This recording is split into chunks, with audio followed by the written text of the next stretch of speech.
सबका जे राम राम। मैं छे राजेश डुडवे और तू देखने मिल रहा ट्राइबल लाइव। तो आपनो आज बात करजे कि एक दिवसीय दौरा पर मध्य प्रदेश નું મહામહિમ રાજ્યપાલ મંગુભાઈ પટેલનું આગમન જુબટમાં હયું और दुई अलग अलग जगह पर कार्यक्रम में शामिल हुई जनता का संबोधित કર્યો।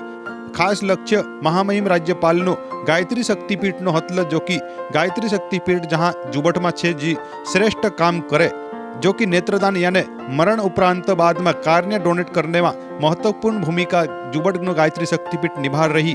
तेर वातथी प्रभावित हुई जानकारी लेने महामहिम राज्यपाल मंगुभाई पटेल जुबट पहुंची गायत्री शक्तिपीठ में पहुंची देवी माताजी पूजा अर्चना कर आशीर्वाद लेदा। और अब तक अपना गायत्री शक्तिपीठ जोबट में 99 नेत्रदाताओं ने नेत्रदान कर्या तिंद्रा परिवार थी चर्चा कर जानकारी प्राप्त करी।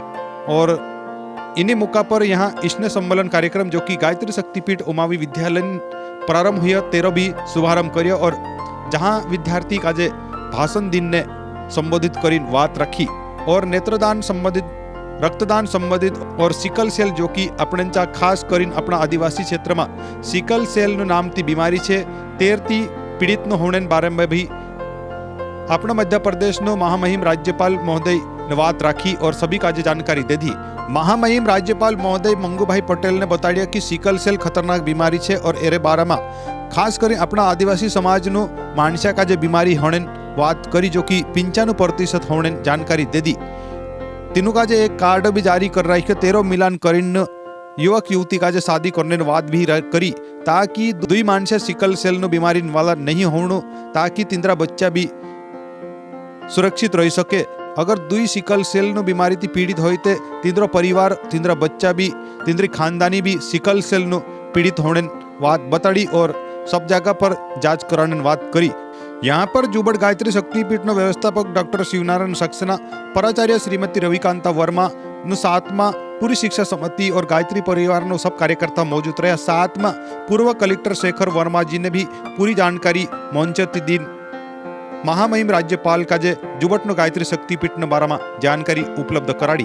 तो पूरी तू बात सामलू सिकल सेल संबंध में और गायत्री शक्तिपीठ में महामहिम राज्यपाल मंगुभाई पटेल ने काई कहो। गायत्री शक्तिपीठ उच्चतर माध्यमिक विद्यालय के स्नेह सम्मेलन में उपस्थित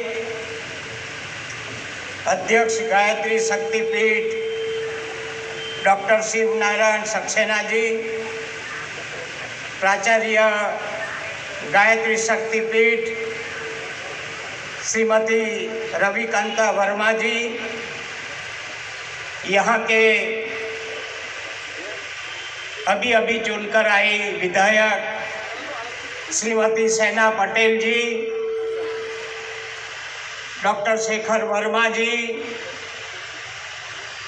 अधिकारीगण, विद्यालय के शिक्षकगण एवं शिक्षिकाएं, उपस्थित महानुभाव भाई और बहनों, प्यारे बच्चों, मीडिया के मित्रों,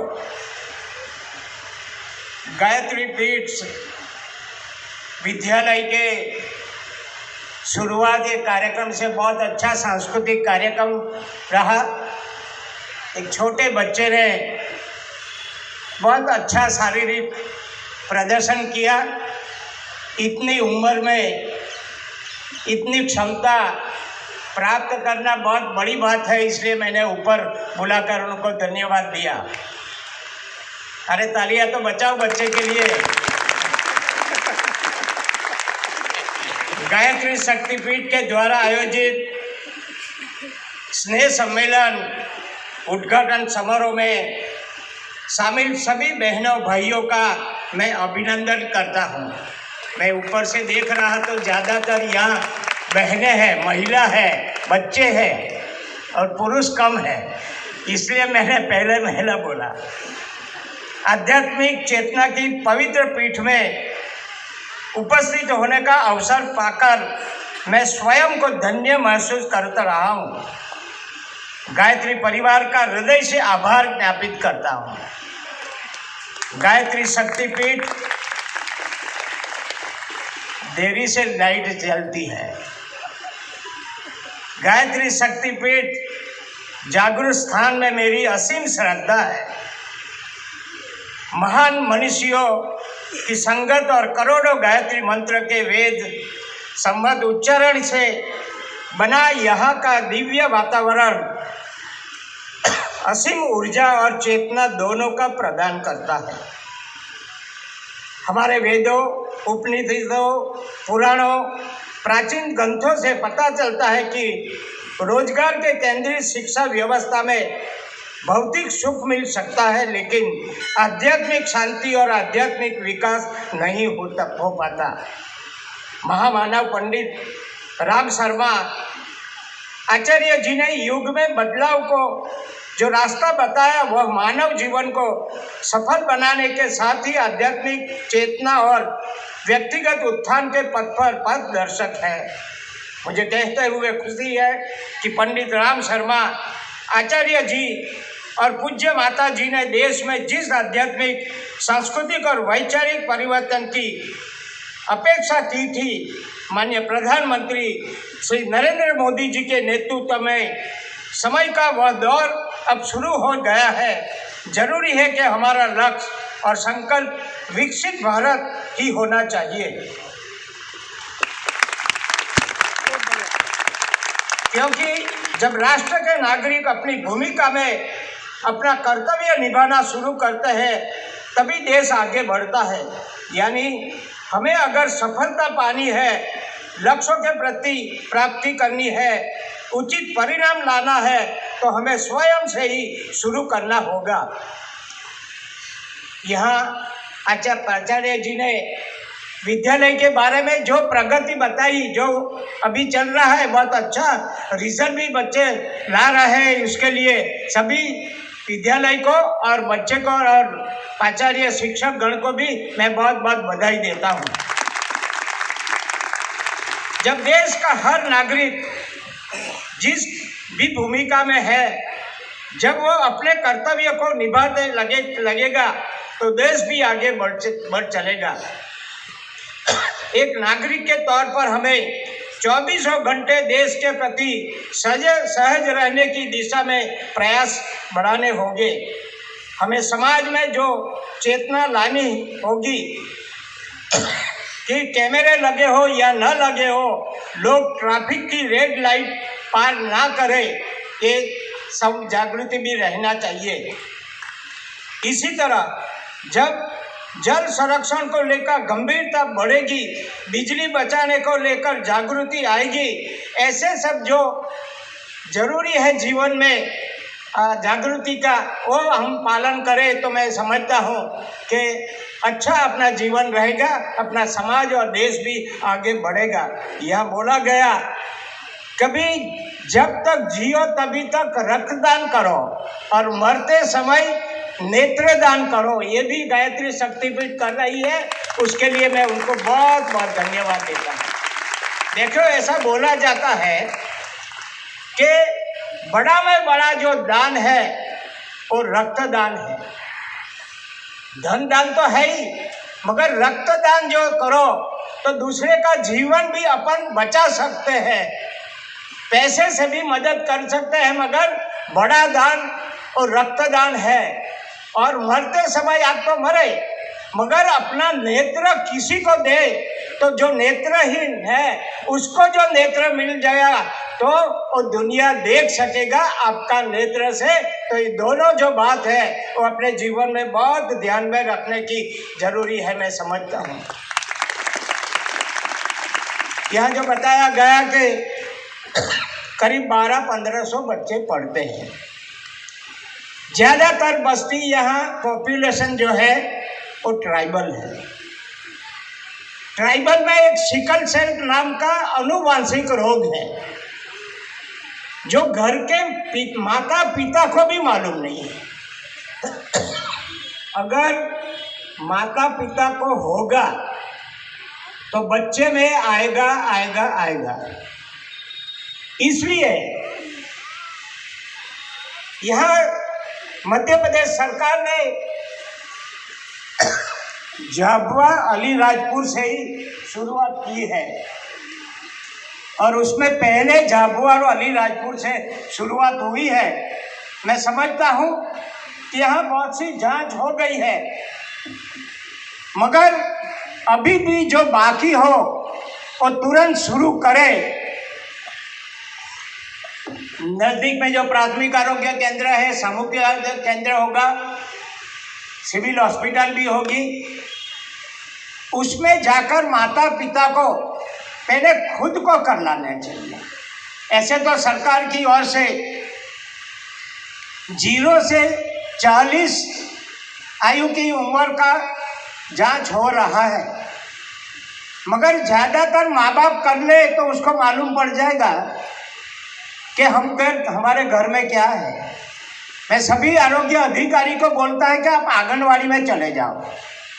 आंगनवाड़ी में छोटे छोटे बच्चे रहते हैं, 3.5-4 साल के बच्चे। और आंगनवाड़ी में जाएंगे तो अपने को 25 बच्चे हैं तो मालूम पड़ जाएगा कि कौन से घर में कौन से बालक में है, और बालक में देखा तो सीधा उनके घर पे चले जाओ, तो घर में उसके दूसरे भाई बहन हो उसको भी मालूम पड़ जाएगा, घर में कौन से माता को है पिता को है वो भी मालूम पड़ जाएगा। कोई भी स्कूल है तो स्कूल में भी जाएंगे, 1 से होगी 8 तक, 8 से होगी 12 तक, तो उसमें भी जाएंगे तो आपको मालूम पड़ जाएगा कि कौन से परिवार में ये सिकल सेल है। ऐसी तरह जो आप करेंगे तो पूरा अलीराजपुर डिस्ट्रिक्ट आ जाएगा। ऐसे तो बहुत सी जांच हो गई, मगर जहां बाकी है वहां जाने की जरूरत है। और मैं गायत्री शक्तिपीठ को भी ये बोलता हूं कि एक बार यहाँ डॉक्टरों को बुलाए।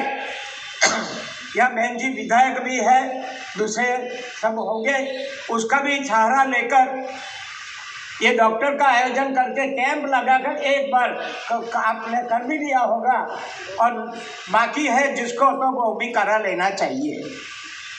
देखो, दूसरी बात, 2 बात ध्यान में रखने की है, मैं ज़्यादा लंबा नहीं बोलना चाहता, मगर ये अनुवांशिक रोग है, मैंने पहले भी बताया। माँ बाप को होगा तो बच्चे में आएगा आएगा आएगा।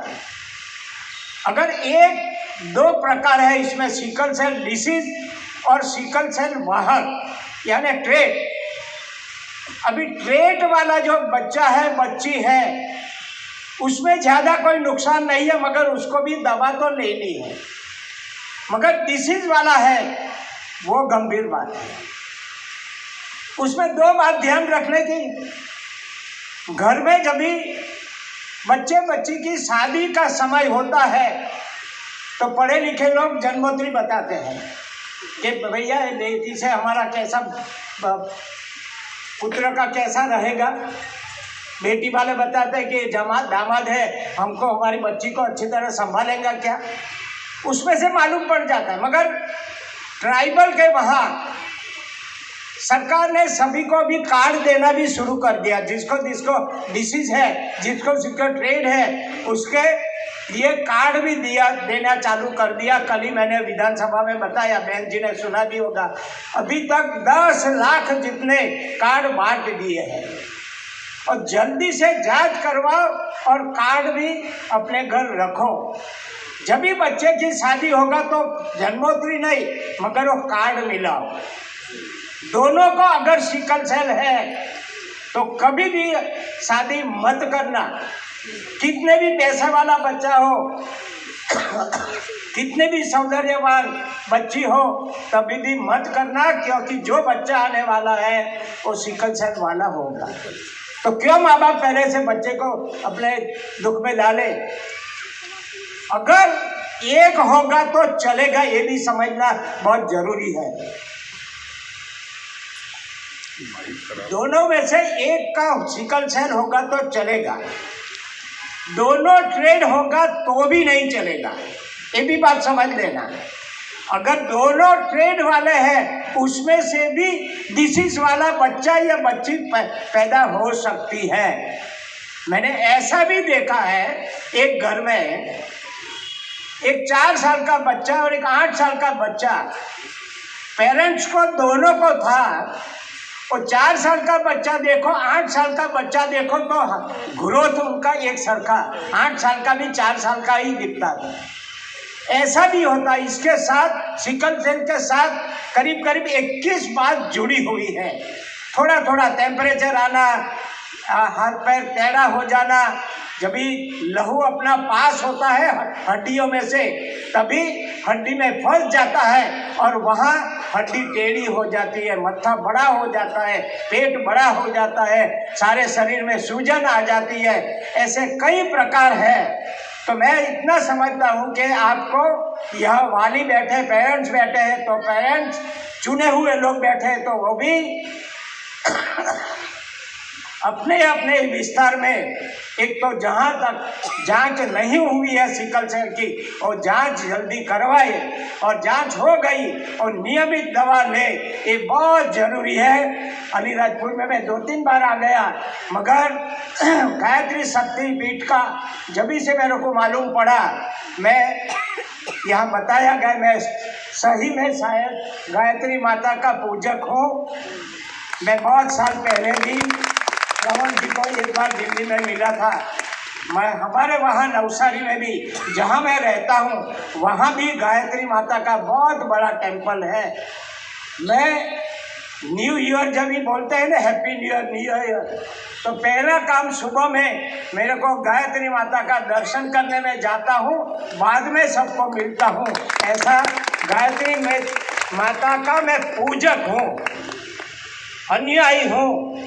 और ऐसी बात जब भी मेरे को मालूम पड़ी कि अलीराजपुर में बहुत बड़ी है शक्तिपीठ, और बच्चे को पढ़ा रही है, और आदिवासी को बच्चे के पढ़ा रही है, इसलिए मेरे को यहाँ के जल्दी आने का मन था, और आज मैंने ये काम पूरा किया। मगर मैं गायत्री शक्तिपीठ को बहुत बहुत धन्यवाद देते हुए अंत में पंडित राम शर्मा आचार्य जी के संकल्प को आत्मसात कर जीवन का कर्तव्य पथ बनाएंगे, तो युग के बदलाव में भारत की भूमिका सुनिश्चित हो जाएगी। इसके साथ अपनी बात मैं पूरी करता हूँ। सभी को गायत्री माता की जय, बहुत बहुत शुभकामना, आभार। भारत माता की जय।